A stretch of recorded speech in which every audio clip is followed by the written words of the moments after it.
सह्याद्रीच्या डोंगराच्या कुशीत आनंदपूर नावाचं एक छोटंसं गाव होतं. गावाभोवती हिरवीगार शेती, मधोमध जुनं मारुतीचं मंदिर आणि गावाच्या शेवटी एक मोठं वडाचं झाड होतं. त्या गावात जानकीबाई नावाची एक विधवा स्त्री राहत होती. तिच्यासोबत तिचा मुलगा सागर, सून गौरी आणि 2 नातवंड राहत होती. जानकीबाईचं वय 60च्या पुढे होतं. पती गेल्यानंतर त्यांनी खूप कष्ट करून सागरला मोठं केलं. त्यामुळे सागरवर त्यांचं खूप प्रेम होतं. पण त्याच प्रेमामुळे त्या कधी कधी सुनेवर अन्याय करत होत्या. गौरी शांत स्वभावाची होती. ती पहाटे उठायची, अंगण झाडायची, पाणी भरायची, स्वयंपाक करायची, मुलांना शाळेत पाठवायची आणि मग शेतात सागरला मदत करायची. तरीही जानकीबाईंना तिच्यात काही ना काही कमी दिसायचं. एक सकाळी गौरीने गरम चहा आणून दिला. आई, चहा घ्या. जानकीबाईंनी एक घोट घेतला.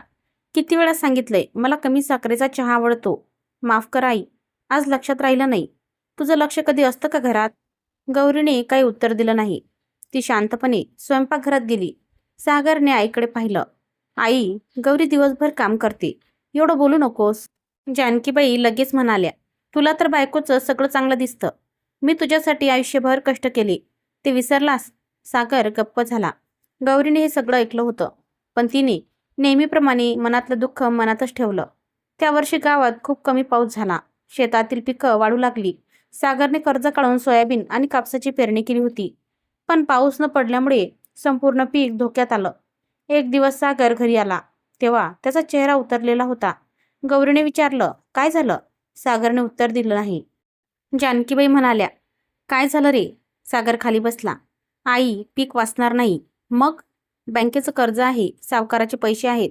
यावर्षी काहीच उत्पन्न नाही झालं तर घर विकावं लागेल. जानकीबाईच्या चेहऱ्यावर भीती उमटली. घर विकायचं? गौरी शांतपणे सगळं ऐकत होती. त्या रात्री घरात कोणी नीट जेवलं नाही. मुलं झोपली, पण मोठ्यांच्या डोळ्यांना झोप नव्हती. रात्री उशिरा गौरी उठली. तिने कपाट उघडलं. तिच्याकडे लग्नाच्या वेळी आईने दिलेले काही सोन्याचे दागिने होते. तिने ते हातात घेतले. तिच्या डोळ्यात अश्रू आले. तिला तिच्या आईचे शब्द आठवले.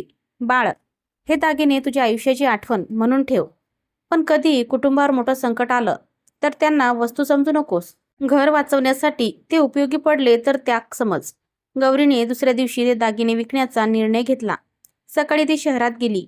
दागिने विकून आलेले पैसे तिने थेट सागरच्या हातात ठेवले. सागर अवाक झाला.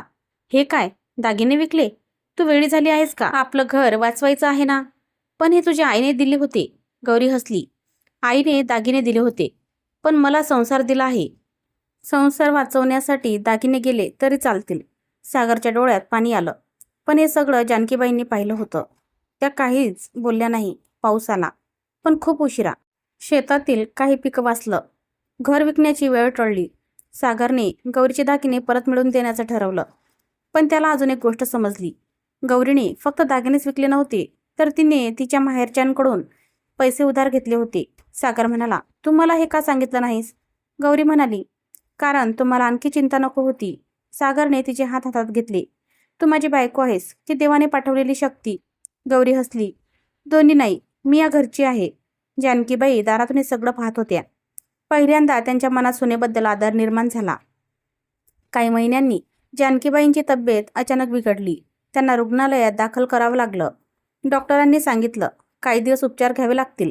सागर चिंतेत पडला. गौरी मात्र रात्रंदिवस रुग्णालयात बसून राहिली. ती जानकीबाईंना औषधं द्यायची, त्यांना जेवण भरवायची, रात्री त्यांच्या पायांना तेल लावायची. एक रात्री जानकीबाई जाग्या झाल्या. त्यांनी पाहिलं, गौरी खुर्चीवर बसून झोपली होती. तिच्या हातात अजूनही औषधाची बाटली होती. जानकीबाईंच्या डोळ्यात पाणी आलं.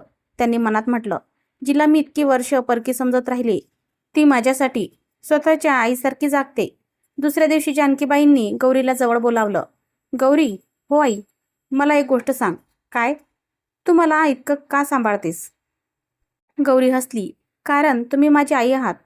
जानकीबाईंच्या डोळ्यातून अश्रू वाहू लागले. मी कधी तुला मुलगी मानलं नाही. गौरी शांत झाली. मला माहिती आहे.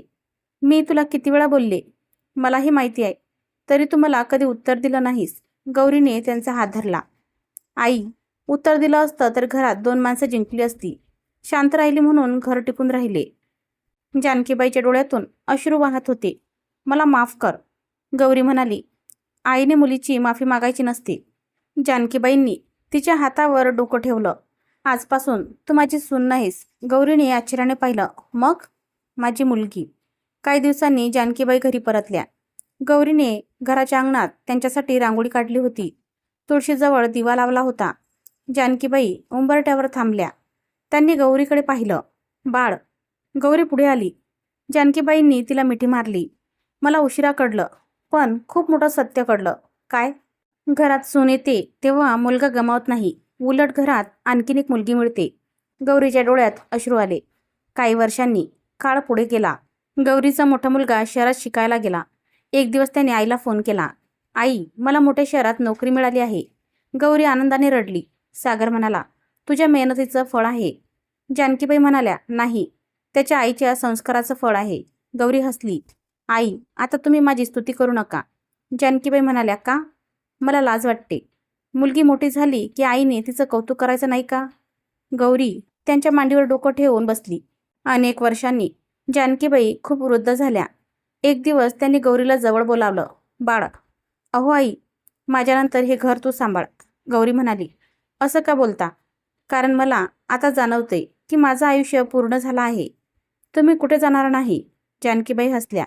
मृत्यू सगळ्यांना येतो, त्या थोड्या वेळाने म्हणाल्या. पण माझ्या आयुष्यातली सर्वात मोठी चूक कोणती होती माहिती आहे? गौरी शांतपणे त्यांच्याकडे पाहत होती. मी तुला सून समजले. गौरीच्या डोळ्यात अश्रू आले. जानकीबाई म्हणाल्या, आणि सर्वात मोठं भाग्य काय होतं माहिती आहे?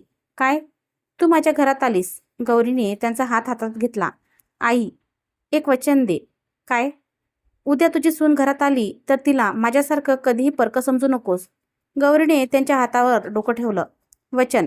जानकीबाई हसल्या. बाहेर पाऊस पडत होता. अंगणात तुळशीचा दिवा तेवत होता आणि त्या घरात दोन स्त्रियांचं नातं एका सुंदर सत्याची साक्ष देत होतं. नाती रक्ताने बनतातच असं नाही. काही नाती त्यागाने, विश्वासाने आणि प्रेमाने जन्माला येतात. सून घरात येते तेव्हा ती परकी नसते. तिला आपलं मानण्याची तयारी घरातील माणसांनी ठेवली तर ती सून एका दिवसात मुलगी बनते. आणि आईच्या मनात जागा मिळाली की मुलगी होण्यासाठी रक्ताचं नातं लागत नाही. मित्रमैत्रिणींनो, तुम्हाला जर ही कथा आवडली असेल तर चॅनलला लाईक करा, शेअर करा आणि सबस्क्राईब करा. धन्यवाद.